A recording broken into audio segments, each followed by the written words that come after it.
Advocate Sudev Mahanandia का अभिवादन स्वीकार कीजिए। साथियों, कुछ दिन पहले राजरतन अंबेडकर ओपनली इंटरव्यू में बोल चुके थे, बसपा को समर्थन करना है, नहीं तो आने वाला कल हमारा नस्ल बर्बाद हो जाएगा। आज वर्तमान अभी अभी ये खबर मिल रहा है और एक सोशल मीडिया के को इंटरव्यू देते हुए भंते सुमित रतन जी ऐलान करते हैं कि बसपा को ही समर्थन करना है। उसका मतलब क्या है? इसका मतलब ये है, भंते सुमित रतन जी और डॉक्टर बाबा साहेब अंबेडकर का पोते राजरतन जी, पर पोते राजरतन जी जो बात कह रहे हैं ये बाबा साहेब अंबेडकर को सही से जानते हैं। क्योंकि जब हम बाबा साहेब का लिटरेचर को बारे में पढ़ते हैं, बाबा साहेब उस वक्त भी कहते थे हमें, हमारा लोगों को ये दिशा निर्देश दे के गए हैं, जितने भी भारत में रहने वाले शेड्यूल कास्ट, शेड्यूल ट्राइब और ओबीसी लोग, गठबंधन हो जाना चाहिए। राजनीतिक सत्ता को हासिल करने के लिए गठबंधन हो जाना चाहिए, तब जाके ये लोग भारतवर्ष में हुक्मरान बनेंगे। ये बात बाबा साहेब अम्बेडकर उनका volume number 113 speech number 113 volume 17 part 3 में ही बताते हैं। ये बात को भंते सुमित रतन जी भली भांति जानते हैं, क्योंकि भंते सुमित रतन जी एक बुद्धिस्ट बनते हैं, उसके साथ साथ बाबा साहेब अम्बेडकर को ये भली भांति जानते हैं और बाबा साहेब का हर लिटरेचर में वो वाकिफ है। भंते सुमित रतन जी एक ज्ञानी, गुणी, विद्वान बनते हैं। उसके साथ देते हैं हमारा भारत का बुद्ध महासंघ का महासचिव, खासकर यूनाइटेड नेशन ऑर्गेनाइजेशन तक जा चुके हैं और हमारा दलितों का बात करते हैं, हमारा भारतवर्ष में हमारा सोशल डिग्निटी का बात रखते हैं। वे है बाबा साहेब अम्बेडकर का परपोते राजरतन जी। आज का तारीख में ये दोनों महान हस्ती उत्तर प्रदेश में डटकर बसपा को जिताने के लिए अपना संगठन चला रहे हैं, क्योंकि ये जानते हैं बाबा साहेब अम्बेडकर का वॉल्यूम 17 स्पीच 93 पेज 330 को सही से जानते हैं। उसमें बाबा साहेब अम्बेडकर कहते हैं, काम अंडर वन बैनर। जब तक हम लोग एक ही बैनर में नहीं आएंगे, आने वाला कल हम हुक्मरान बन नहीं पाएंगे। ये हमारा मजबूरी है, बसपा जरूरी है। बसपा नहीं तो संविधान सुरक्षित नहीं है। बाबा साहेब अम्बेडकर उनका स्पीच में ये बताते हैं, हम सब लोगों को भारतवर्ष में यूनाइटेड होकर लड़ना है, टुकड़े टुकड़े में बांटना नहीं। जब शूद्रों का अपना नेशनल पार्टी बन जाता है, उसका बैनर का नीचे आके हम सब लोग को खड़ा होना है, हमारा संवैधानिक सेफ गार्ड को सुरक्षा देने के लिए।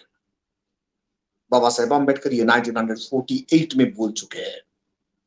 आज हम लोगों को इस बात को अमल में लाना है, लेकिन कुछ स्वार्थ पर लोग, कुछ व्यक्ति विशेष अपना स्वार्थ के लिए, अपना व्यक्तित्व को आगे बढ़ाने के लिए,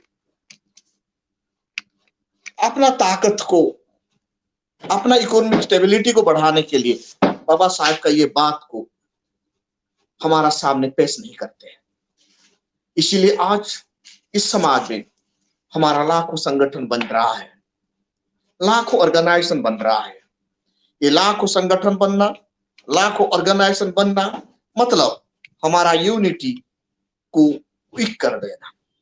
बाबा साहब भारतवर्ष में दोनों तरफ का संगठन डिवाइड होते हुए देखते थे, इसीलिए 1948 में ये बात रखे। साउथ में दलित ऑर्गेनाइजेशन डिवीजन हो रहा था और बिहार रीजन, उत्तर प्रदेश रीजन में उस वक्त भी दलित ऑर्गेनाइजेशन डिवीजन हो रहा था। इसीलिए बाबा साहेब अम्बेडकर ये बात बताए थे उस वक्त, क्योंकि मनुवादी हर वक्त चाहते हैं हमारा यूनिटी को तोड़ने के लिए। और इस बात को बाबा साहेब अम्बेडकर का बात को दादा साहेब कांशीराम कोट करते हुए ये बताते हैं, चमचा युग में दादा साहेब कांशीराम ये लिखते हैं, ये चमचो सिर्फ हमारा खिलाफ ही यूज किया जाता है। आज तमाम चमचों के कारण हमारा यूनिटी वीक हो रहा है। जब बाबा साहेब अम्बेडकर जिंदा थे उस वक्त भी हमारा लोग बाबा साहेब का ऑर्गेनाइजेशन को तोड़ने के लिए कोशिश कर रहे थे। जब दादा साहब कांचीराम भी जिंदा थे उस वक्त भी कुछ लोग दादा साहब कांचीराम का ऑर्गेनाइजेशन को तोड़ने के लिए कोशिश कर रहे थे। और आज जब बहन मायावती जी जिंदा है और समाज को सुधारने के लिए, संविधान को बचाने के लिए वो हुंकार दे के लड़ रही है, हमारा कुछ लोग उन्हें क्रिटिसाइज कर रहे हैं। तनिक आप लोग सोचिए, बाबा साहेब अम्बेडकर के 113 स्पीच को थोड़ा जानिए। क्यों बाबा साहेब अम्बेडकर ऐसे बात रखे हैं? क्यों बाबा साहेब अम्बेडकर हमारा लोगों को ये कहते हैं कम अंडर वन बैनर? क्यों बाबा साहेब अम्बेडकर कहते हैं ओनली वन पॉलिटिकल पार्टी का नीचे आके हमें काम करना है जो बहुजनों को उद्धार करेगा? तो आज का तारीख में नेशनल लेवल में तो हमारा पार्टी बसपा बन चुका है। तो क्यों ना हम लोग यूनाइटेड होके लड़ना चाहिए ना नहीं चाहिए, ये आप लोग का ऊपर छोड़ रहा। जब आप जय भीम कर रहे हैं तो बाबा साहेब का बात मानकर एक्चुअली हमको बसपा का बैनर में आके काम करना ही चाहिए, क्योंकि बसपा ही एक पॉलिटिकल पार्टी है जो बाबा साहेब का विचार से खड़ा है। उसके साथ साथ स्ट्रॉन्ग लीडरशिप, बहन मायावती जी का भारत वर्ष में स्ट्रॉन्ग लीडरशिप पूरा मनवादियों को हिला देता है। पूरा मनवादी आज बहन जी का पैर का नीचे आ चुके हैं, मतलब बहन जी का संगठन का नीचे आ रहे हैं। मनवादी जब बहन जी का संगठन का नीचे आ रहे हैं, हमें कोई एतराज नहीं है, क्योंकि डेमोक्रेसी में हर किसी का वोट जरूरी है। और डेमोक्रेसी और भारत का संविधान सबको समान बराबरी का न्याय दिलाता है, बराबरी का अधिकार दिलाता है।